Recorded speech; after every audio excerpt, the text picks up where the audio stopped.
ఆనంద సద్గురు సాయినాథ్ మహారాజ్ కి జై. ఈరోజు సత్ప్రశ్న సరసంధానంలో క్వశ్చన్ నెంబర్ 8 అండి. 8వ క్వశ్చన్ స్వామివారు ఏం రాశారు, దానికి స్వామివారు ఏం ఆన్సర్ ఇచ్చారనేది చదవబోతున్నాను. సాయిబాబా దత్తావతారం కాదని, దత్తుడెక్కడా, ముస్లిం అయిన సాయి ఎక్కడా అని కొంతమంది విమర్శించడం అల్పజ్ఞానమా పూర్ణజ్ఞానమా? సాయిబాబా శివావతారం అని కొందరు అనడం, సాయిబాబా దత్తావతారం అని మరికొందరు అనడం రెండూ సత్యమే. స్వామి ఈ విధంగా అనుసరిస్తున్నారు. కారణం, దత్తుడు సాక్షాత్ శివుడు. బాబావారు నేను శివావతారుణ్ణని ఏ విధంగా నిరూపించారో, నేను దత్తావతారుణ్ణని కూడా అద్భుతంగా నిరూపించారు. ఈ సత్యానికి నిదర్శనమే ఈ సన్నివేశం. ప్రధాన్ కుమారునికి తీవ్రంగా జ్వరం వచ్చి ఏ మందుకు తగ్గలేదు. హిందూ దేవుళ్ల కోపమే అందుకు కారణమని, ముస్లిం అయిన సాయిని పూజించడం మాననిదే తగ్గదని ఆ ఇంటి బ్రాహ్మణుడు మాధవ్ భట్ అన్నాడు. ఆ రాత్రే అతనికి కలలో సాయి కనిపించి, ఏమనుకుంటున్నావు, ఈ ఇంటికి యజమానిని నేనే అన్నారు. బ్రాహ్మణుడు ఎంత జపం చేసినా ప్రధాన్ కుమారుని వ్యాధి తగ్గకపోయేసరికి సాయి పటం ముందు నిలబడి అతను, మీరు దత్తాత్రేయులైతే బిడ్డ వ్యాధి త్వరలో తగ్గాలి అని ప్రార్థించాడు. ఆశ్చర్యంగా కొద్దిసేపట్లో తగ్గిపోయింది. ఆనాటి నుండి దత్తాత్రేయుడే సాయి అని భట్ నమ్మి పూజించాడు. ఈ విధంగా సాయి దత్తావతారుడని సచ్చరిత్రలోనే ఎన్నో ప్రమాణాలున్నాయి. అజ్ఞానముతో విమర్శించడం చాలా సులభం, సత్యముతో అనుభవించడం చాలా దుర్లభం. కాబట్టి అవతార పురుషులను తెలిసి తెలియని మిడిమిడి జ్ఞానంతో అవహేళన చేయరాదు. సర్వదేవతలు సాయిబాబాలోనే ఉన్నారు. అద్దం తన ముందు నిలబడిన వ్యక్తిని ప్రతిబింబించినట్లు భక్తుడి భావాన్ని, భక్తిని బట్టి ఆ దైవాన్ని బాబా దర్శింపజేశారు. కాబట్టి సాయి శివావతారం అన్నది ఎంతటి సత్యమో, దత్తావతారం అంటం కూడా అంతే సత్యం. ఇది స్వామివారు ఇచ్చిన క్వశ్చన్కి ఆన్సరు.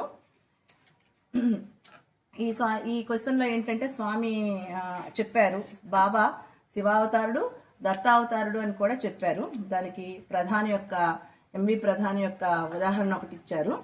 ఎంవి ప్రధానం అనేటప్పటికి నాకు ఒకటి గుర్తొచ్చింది. స్వామివారి అనుగ్రహ రహస్యంలో కూడా రాశారు. ఈ ప్రధాన్ చేత బాబా ఎంత మంచి కార్యక్రమం చేయించారంటే, అతని దగ్గర నుంచి బాబా 3,800 రూపాయలు తీసుకొని, అంటే అంత పెద్ద అమౌంట్ అసలు ఏ భక్తుని తీసుకోలేదుట బాబా. అంత పెద్ద అమౌంట్ తీసుకొని, ఆ రోజులో 3,800 అంటే చాలా చాలా పెద్ద అమౌంట్ అది తీసుకొని లెండి తోట ఆ ఏరియా అంతా కొన్నారు. చూడండి, ఇప్పుడు ఆ ఏరియాలోనే బాబా సమాధి ఉంది, సమాధి మందిరం నిర్మాణం అయింది. అతని జన్మ నిజంగా ఆ ప్రధాన జన్మ చరితార్థమైంది. అతనికి ఎంతో ఆధ్యాత్మిక పురోగతి కల్పించారు, బాబావారు ఇచ్చారు. అంతేకాదు, బాబావారు ఒక్కొక్క భక్తుని ఒక్కొక్క రకంగా ఉద్ధరించేవారు. ప్రధాన్యేమో ఈ విధంగా, బూటీనేమో సమాధి మందిరం నిర్మింపజేసి, హేమాడి పంతునేమో తన చరిత్ర రాయించి, దాసుగణునేమో ఆయన కీర్తనలు, హరికథలు అలా చెప్పించి ప్రచారం చేయించారు. అదే కాకుండా ఇక రాధాకృష్ణమాయి ఉపాసని బాబా గురించి చెప్పాల్సిన అవసరం లేదు. వాళ్ళ హయ్యెస్ట్ రేంజ్ ధ్యానం, సేవ అనే మార్గం ద్వారా వాళ్ళని ఉద్ధరించారు.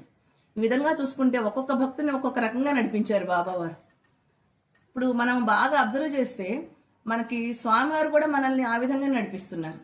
ఎలా అంటే, కొంతమందిని సేవలో పెట్టారు, ప్రత్యక్షంగా కొంతమంది సేవ చేస్తున్నారు, దూరంగా ఉండి కొంతమంది సేవ చేస్తున్నారు. ఇట్లా ప్రచారం ద్వారా కొంతమంది సేవ చేస్తున్నారు.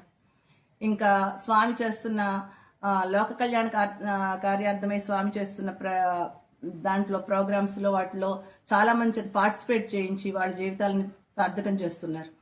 కొంతమందిని ధ్యానంలోని ఉంచి వాళ్ళ జీవితాన్ని చరితార్థం చేస్తున్నారు. అంటే మన శిష్యుల్లో చాలా మంది కుండలిని యాక్టివేట్ అయింది, చాలా కొన్ని వందల మంది ఉన్నారన్నారు స్వామి చెప్పారు కూడా. మనం ప్రత్యక్షంగా చాలా మందిని చూసాం కూడా అది.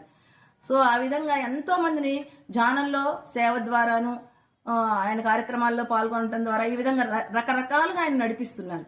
బాబా ఆ రోజుల్లో ఎలా నడిపించారో శిష్యుల్ని, స్వామి కూడా మనల్ని అదే విధంగా నడిపిస్తూ గురువుతోటి, శివశక్తులతోటి, దైవంతోటి గొప్ప పెద్ద లంకె వేస్తున్నారు మనకి. అంటే ఇదేంటంటే, ఎవరు చేసుకున్న వాళ్ళకి చేసుకున్నంత మహాదేవా అని ఆయన, అది పుణ్యం విషయంలో అయినా సరే, పాపం విషయంలో అయినా సరే. పుణ్యం విషయంలో ఈ విధంగా, పాపంగా ఏంటంటే అజ్ఞానంతో విమర్శించడం, అజ్ఞానంతో, అహంకారంతో, అసూయతోటి విమర్శించడం అనేది అది చాలా సులభం, కానీ అది ఎంత పాపకార్యం అది. అదేవిధంగా మనందరి చేత ఏం చేస్తున్నారు, మనం సత్యాన్ని అనుభవించేటట్టు చేస్తున్నారు, ఆ సత్యంలో మనం జీవింపజేస్తున్నారు. సో ఆ విధంగా మనల్ని ఎంతో ఇదిగా నడిపిస్తున్న మన గురువు, మన సద్గురువు, మన జగద్గురు అయిన రమణానంద మహర్షి వారు, మన స్వామికి నిజంగా ఆయన్ని ప్రేమిద్దాం, సేవిద్దాం, ఆయన చేయిస్తున్న కార్యక్రమాల్లో పాలు పంచుకుందాం, ఆయన చూపిస్తున్న సాధనా మార్గాల్లో పయనిద్దాం.